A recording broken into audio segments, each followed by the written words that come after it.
So again, everybody welcome to our webinar today, which will be discussing the regulations around political calling and texting. I'm Michele Shuster, and I'll be presenting with Chris Wager. We'll introduce ourselves here in a moment, but we thought that now was a particularly good time to refresh some past videos that we've done on political calling with the midterm elections less than 7 months away. Believe it or not, time seems to fly. And also with many states in the middle of some hotly contested primaries. Now is a particularly good time to start talking about the do's and the don'ts when it comes to political calls and political texts. I wanted to let you know that this presentation is going to be recorded, and it will be available to share with your colleagues later this week, and please feel free to do that. So as I said, I'm Michele Shuster. I'm managing partner at McMurray & Shuster. I am a former consumer protection chief from the Ohio Attorney General's office, where I used to enforce the consumer protection laws, including the telemarketing and teleservices laws. I've spent the last 20 plus years assisting companies that are engaging in telemarketing, teleservices, and customer engagement. And I am very proud to introduce one of my partners, Chris Wager. Good afternoon or good morning, everybody. As Michele mentioned, my name is Chris Wager. I am a partner at McMurray & Shuster, and I work both in the compliance and litigation side with a heavy focus on the teleservices area, working both on the front end with compliance issues and then also assisting clients when, unfortunately, there's been a demand or a lawsuit filed. All right, so a disclaimer first that I'm sure most of you are used to when you're on these types of calls. We are not providing legal advice. If you do need legal advice, we are happy to provide that. Feel free to give Chris or I a call, and we're happy to have those discussions. But the information that we are providing is informational only. So the agenda for today, we're going to talk a little bit about the First Amendment, because I just think, you know, what political webinar could not be given without touching on one of the constitutional amendments. Also, we'll talk about the laws and regulations that specifically apply to calls and texts in the political arena. We'll talk about the state laws, and then at the end, we'll wrap it up by giving practical advice about the types of things that you should be paying close attention to as you launch into your calling or texting campaigns. All right, the First Amendment, it protects the freedom of speech, and it goes back to our founding fathers here, Benjamin Franklin, one of my favorites, and one of his famous quotes is, "Whoever would overthrow the liberty of a nation must begin by subduing the freedom of speech." And so is that what we're doing by regulating political calls and texts? That's what we're going to talk a little bit about today. Also, lots of cases have dealt with political speech and what type of protections they are given. And one case in particular out of the Eighth Circuit talking about political speech said that at the core of protection afforded by the First Amendment is political speech. So obviously, this is an area that's protected by the Constitution. But are our calls and texts protected? That's a whole different issue. And so when we're looking at political calls and we're looking at just from a constitutional perspective, what's protected and what's not protected, you really have to look at the content of the speech, the content of the call, the content of the text, and what is it that's being regulated.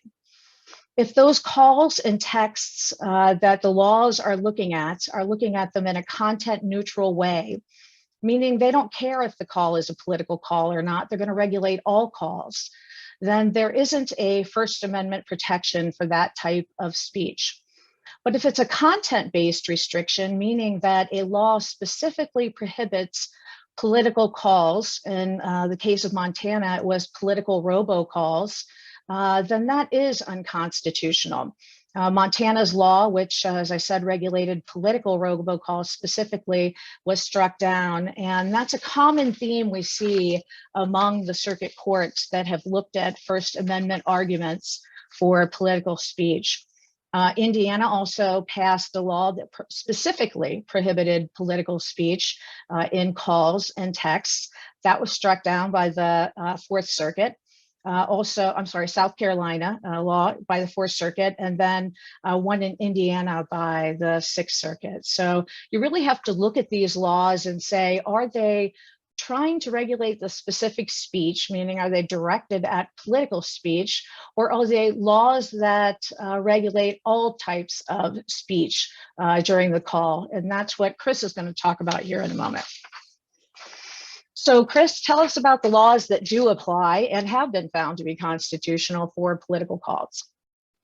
Thank you, Michelle. And lucky for you, everybody here, to the extent you're involved in both outbound calling and political areas, I'm sure you are well aware that there is layers and layers of laws and regulations that you need to be worried about. And this is a brief overview. Each of these areas we'll go into with a little more detail. But as you will see, at first we've got kind of the election type laws and IRS disclosures. There's also telemarketing specific laws under the federal government, state laws that get into a little more detail with respect to kind of the methods that are used for dialing and other communications. And finally, in addition to that, not centered on telemarketing, states also have charitable laws which come into play when you are soliciting for donations. Okay, and first, those of you involved in the political area, I'm sure are well aware, as I mentioned before, the FEC IRS regulations that are addressed here. These are not limited to telemarketing scenario. This is involved in all kind of communications in all forms. And as you know, under election laws, there are, and we both do this, and we see it when we receive these outreaches, the disclosures about disclosing, which entity or person paid for, authorized the campaign, address information, and also donation limitations that may be applicable under federal elections law. In addition, depending on the tax treatment of the entity soliciting a contribution, to the extent that that is not going to be tax deductible, that disclosure should be included under IRS rules that is not tax deductible. Okay, looking next into telemarketing specific laws. There is the telemarketing sales rule, which is a regulation promulgated by the FTC. It is a complex and difficult law that involves a lot of requirements relating to disclosures, regulating the use of pre-recorded messages and how those need to be delivered. But the good news for everybody today is that that there are a few layers here that provide you some protection. First being that if you are or acting on behalf of a tax exempt or nonprofit entity, that can be, you are exempt from the regulations of the TSRs.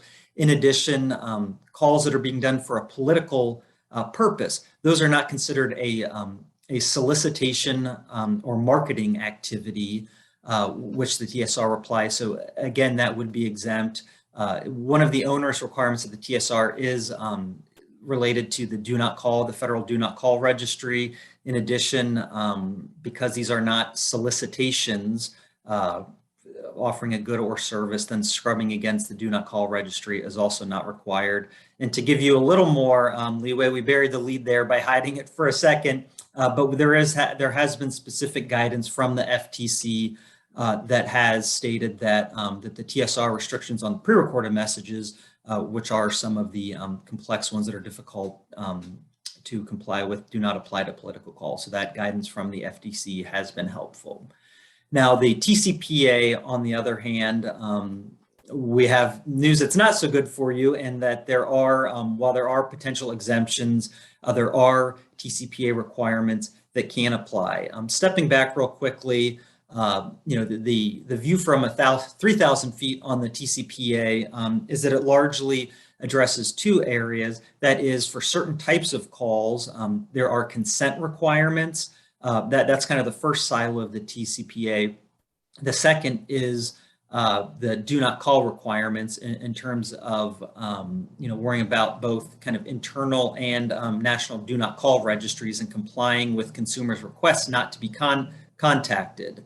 Now, looking at that first silo, consent is required in some instances when using an ATDS, an auto dialer, and that will apply here in this context. So political calls, generally speaking, again, are not going to be telephone solicitations where they're not offering a good or a service. Soliciting a campaign contribution, is not asking for a good or service. It's clearly, a political contribution can't be a quid pro quo where you're getting something in return necessarily, so that they are not solicitations, which puts you into an area where it is contact with cell phones are what could be implicated when using an auto dialer and whether you need consent. We are going to talk in a few slides about whether or not there's been some common misconception that you're kind of totally insulated now about this auto dialer issue based on some recent court decisions. But as you'll see, we have there not so fast.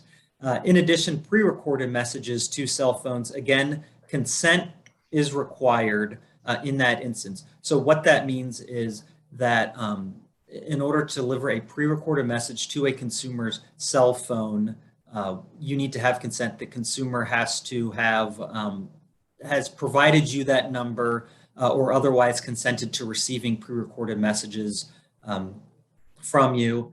And the and also when delivering a pre-recorded message, there are disclosure requirements that need to be listed at the beginning of the message, including who's leaving the message.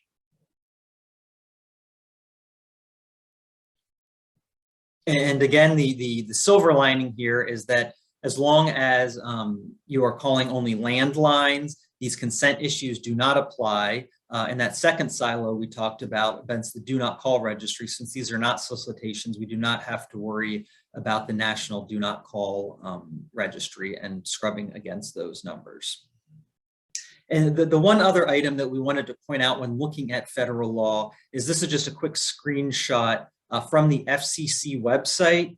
The FCC publishes a specific guidance on their website, which they update decently regularly about their own interpretation about the rules that are applicable to political calls and texts. And we always recommend, when you do have a question, that's always a great resource, to look to. While Michele and I will freely tell you there are times that we disagree with the FCC's interpretation here, it's always good as initial matter to kind of go straight from the horse's mouth to see what they are saying, because that is a great resource to at least initially see that you can be complying with their view of what the law says. Yeah, and it's found at fcc.gov. Very, very easy to find and on their website. Okay, now going back to what I previewed a little bit with the auto dialer issue. I'm sure a lot of you are familiar with in April 1st, April Fool's Day of 2021, the U.S. Supreme Court reached a decision where they significantly limited the definition of what an auto dialer is. And that really, under our view, and I think which is becoming the prevailing view of courts that are interpreting this decision, is that the definition of an auto dialer only addresses equipment that is dialing phone numbers that have been randomly or sequentially generated. So what does that mean? That means kind of your text or calling blast, where you're indiscriminately just calling numbers on a random or sequential basis. And to contrast that against when you are having a targeted outreach. And generally speaking, we anticipate in both the political area and in general outbound teleservices, the practice now is you collect a kind of a lead list or a customer or voter list that you're specifically targeting. So generally speaking, those targeted calls are no longer going to implicate the auto dialer definition. So what does that mean? That means the consent requirements that apply to an auto dialer may not apply here as long as you are reaching out to a curated list. But of course, and again, we will speak a little bit. There have been some decisions recently that still have found that dialing to specific lists still, courts are questioning whether that is an auto dialer. So there is some caution there. It's kind of the Mark Twain quote about what the rumors of his death have been exaggerated. It's kind of there, is that the auto dialer isn't gone yet. We're moving in the right direction, but we still are seeing lawsuits and adverse court decisions that are identifying, targeted dialing, requiring consent, and even in the political context, some political callers have been subject to ongoing lawsuits even after the Facebook decision. Chris, this is probably a good place to remind people that if they have questions, feel free to submit those in the question and answer section at the bottom of the screen. If we have some time at the end of this session, we'll answer those. If not, then we'll follow up with you to hopefully give you some insight into those questions. And real quickly, and not to belabor the point, but prior to the Facebook decision too, a lot of political callers use peer-to-peer platforms in order to communicate via texting. And there had been guidance even before Facebook where the FCC has stated that those types of communications don't fit the definition of an auto dialer. So there is some added positive guidance on that area as well. Okay. And like I said, this is some examples where, hopefully what we've told you before has given you some reassurance, but, even in recent years and even after the Supreme Court Facebook decision, we do still see active litigation in the political area. A couple of highlights to point out is earlier this year, there was a $60,000 TCPA judgment issued against the DNC, the Democratic National Committee, not to be confused with our typical DNC do not call. That was a district court in Kansas. Another kind of interesting case that shows that these cases are still active. There was a texting campaign with, I believe, Brock Pierce was his name. Apparently, he was a presidential candidate in 2000. I was not aware of his candidacy. Out of Florida. It didn't go too far, but there is a currently pending TCPA action against his campaign. I believe it's in the District Court of Puerto Rico. But what's interesting there is kind of a word of caution, is that the court has found that Brock Pierce himself can be personally named as a defendant, potentially liable for the SMS campaign that his campaign engaged in connection with the 2020 presidential campaign. In addition, we've seen, both before and after the Facebook decision campaign sued, and it goes across both party lines, where the Trump campaign and even the Bernie Sanders campaign had these suits brought against them. And the one other item, and this goes to the Facebook decision where I said not so fast, and a lot of that is arising out of this case that's listed second here, is McEwen versus NRA, the National Rifle Association, where a court, again, like we talked about, the court, consistent with what we said before, found that requesting a political donation is not a solicitation for a good or a service, so the court dismissed those claims. However, the plaintiffs also alleged that an auto dialer was used and they never provided consent. And the court allowed those claims to continue and stated that even after Facebook, there's questions as to whether or not what otherwise appeared to be the targeting dialing campaign that was used to reach out to these constituents, but the court found that claim survived. So even after Facebook, ATDS claims have been allowed in court. So that's something to be aware of. Yeah, I think this is a good place also to talk about creating a defendable position when it comes to TCPA compliance. And that's particularly important when you're relying on the fact that the dialing system that you're using is not an ATDS. I think it's a really good idea and best practice to have someone who could either act as an expert witness in the future or a law firm that has experience in this area to look at dialing systems that are being used and to get that opinion and have supporting information so that if you do receive a TCPA demand, you're able to respond to that very quickly and hopefully get it to go away before it even gets to a lawsuit. And the critical part of that is having that defendable position about your dialer before you even make that first political telephone call. And Michele, to that point, I would also add that having a defendable position, both with respect to your dialer and the consent, is important because what we saw specifically in that McEwen case was that they, I'm sorry, I got my case confused. In the Trump case that was initially allowed to survive, they pled that the Trump campaign argued that there was consent and that somebody filled out an online lead form on the Trump for America website. However, they weren't able to provide an IP address and other details associated with that sign up. So the court rejected those arguments, saying you needed to show more evidence that the person actually signed up and that it wasn't just someone else filling out the form for them. Great point. And then the other point here is that, you know, a lot of these areas where we've kind of insinuated that you're safer than most in terms of outbound calling by virtue of being non-solicitations. What we have to be careful about here are what are referred to as dual purpose calls. And that could be a call that, in addition to either, you know, advocating for an issue or soliciting a pure political donation, is also attempting to sell some sort of good or service or otherwise has marketing components to it. The one issue that quickly to raise is that I thought was interesting in that NRA case. The plaintiffs argued they weren't successful, but I'm sure many of you are aware that the NRA has faced some regulatory action from the state of New York, and they were arguing that the NRA actually wasn't wasn't in good standing as a kind of 501c3 type organization. So they were trying to argue that these weren't purely political.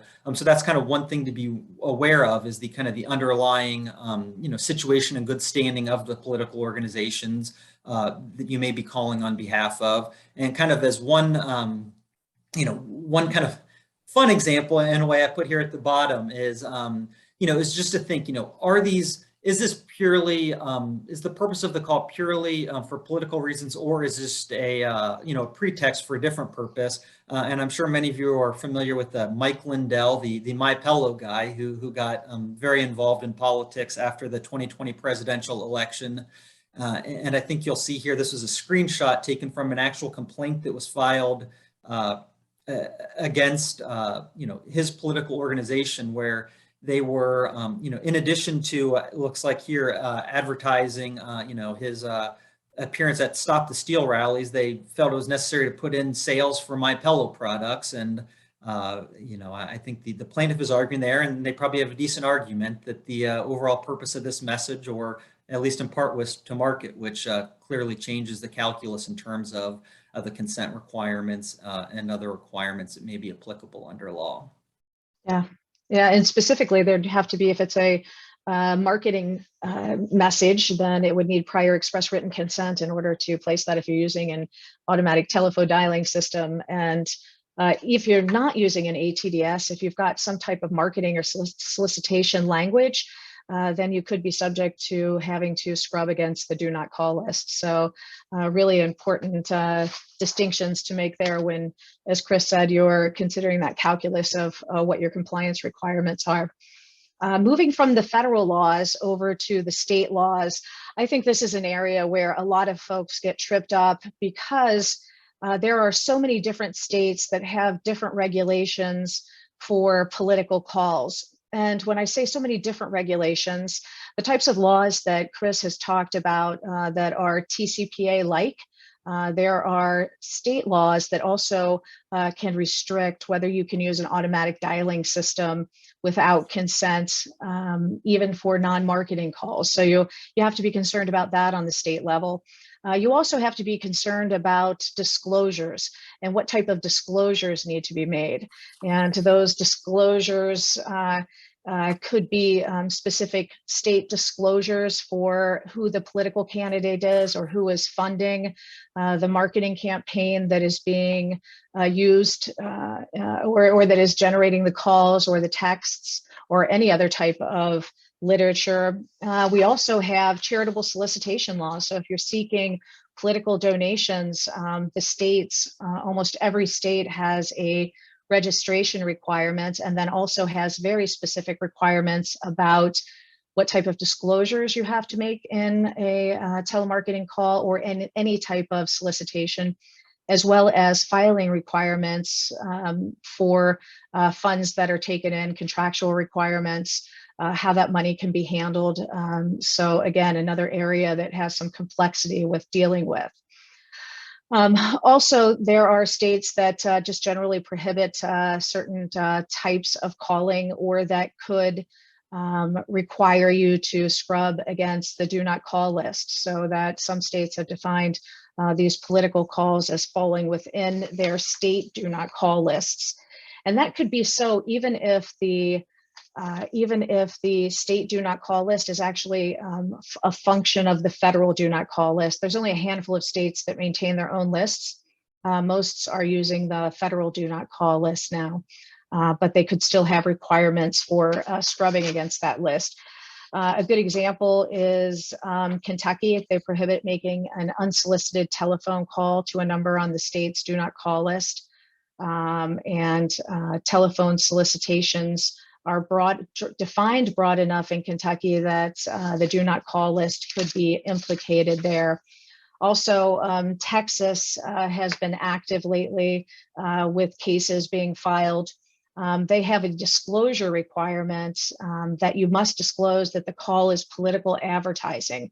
So using that language. Also, you have to have the full name of the person who paid for the political advertising, and the political action committee authorizing the political advertising, I should say, or the candidate or specific purpose PAC that's supporting the committee that is supporting the candidates and is providing that advertising. So in Texas, you have to disclose that's political advertising and then who's funding that. Many of the states do have those funding requirements. So that is something that you'll want to take a look at and make sure that when you're calling into a state that your scripts are correct. This is something I frequently talk about on webinars. It is so critical that the scripting has the correct language, because if you do run into an issue and litigation or regulatory action is initiated, one of the very first things that's going to be requested in discovery is scripting. And if the script is wrong, that means that every one of the calls that you placed is wrong, or if the text is wrong, every one of the texts is going to be a violation. So really, really critical that we have those scripts done in a way that's correct. I do, if you are engaging in political calling or texting in all 50 states, it's critical that you have a 50-state survey that outlines all of those requirements in the states. And you'll want to be able to make sure that you can make those disclosures or scrubbing for different types of calling systems that you could be using, or texting systems, as Chris talked about with the automated dialers, that you'll be able to make sure that you can comply on a state-by-state basis. And if you're only calling into one state, you're most certainly going to want to make sure that you have all of the state requirements met for that state. So, we talked a little bit about the state charitable laws. I was involved in a case that was initiated by the South Carolina Secretary of State's office, who's responsible for charitable laws in South Carolina. It was during a political season. The Secretary of State was running for office again that year, and this charitable caller was one that they wanted to make as an example that could be used, unfortunately, and for their political campaigns to get some really good press just days before the election was to take place. So, in these areas where we have politicians that are also responsible for enforcements in states, things can get particularly crazy right before election time. When I was in the AG's office, we would call it silly season because silly things like this would happen during the silly season. So I think that's just another reason why you'll want to make sure that you have everything exactly right as you begin to make your political calls. Some states will require, as I said, a registration either as a charity, or you could also be required to register under their telemarketing statute, depending upon the types of calls that you were making. That dual purpose call with MyPillow I know that most states would consider that a solicitation call, and that could turn you into a telemarketer. I should say a solicitation text, but that would turn you into a telemarketer. So that's one thing that you want to make sure that you are aware of. We've already talked about the required disclosures. Most of those are around what type of call it is and who's funding that call. Some require phone numbers, some require addresses. Some have specific requirements for it, what portion of the call that must happen. So be aware of those on a state-to-state basis. Also, even if you're not a charity that's raising funds, if you are a commercial fundraiser that is assisting charities or political committees that are nonprofits, those commercial fundraisers do have requirements for registration, even if they are calling on behalf of charities. So if you are using commercial fundraisers as part of your campaign, make sure that you're working with a commercial fundraiser that is properly licensed. And with that, let's end with some practical advice. I would tell you that police organizations, veterans organizations, children's health and safety organizations, and cancer organizations have found additional scrutiny with the AG's offices. So if you're working on those types of campaigns or on behalf of them, I would pay extra close attention to compliance. And then lastly, Chris, let's talk about some practical advice. If landlines are called, they're not prohibited or restricted by the TCPA. I think you made that very clear. You would have to, though, still worry about state disclosure requirements and those types of things. Oh, I will go to the on the top here, know where your list came from. So here's what's important. When you have a call that requires consent, consent isn't a all-encompassing shield that just applies to anyone and their uncle.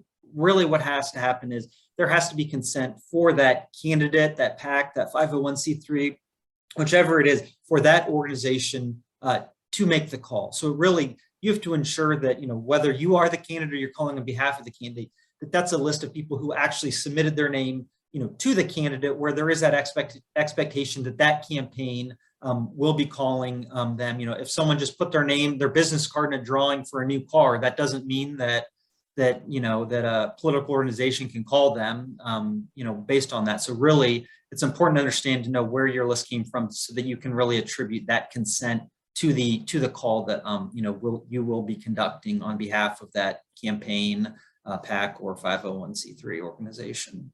Yeah, and then the consent's required for every call. So can't stress enough that you have to be able to produce the consent that you have to make those telephone calls, whether you have that or whether a vendor has it. Make sure you've done your due diligence before initiating the campaign, and you feel confident that if brought to task, you could show proof of consent for all the calls that you've made. And finally, there's this concept of the revocation of consent. So if you're on the phone with a voter and they say, please stop calling me, it's important that needs to be honored, because any consent that you had prior to that is considered revoked. So that applies to both you and if you're working on behalf of a campaign, you should have a mechanism in place where you can inform that campaign that the customer or that the voter no longer wishes to be contacted by that campaign. And so that wraps up things for us. We are happy to answer any questions that you have in the future. Our contact information is here, and good luck with your campaigns and political calls this season. Take care. Thank you.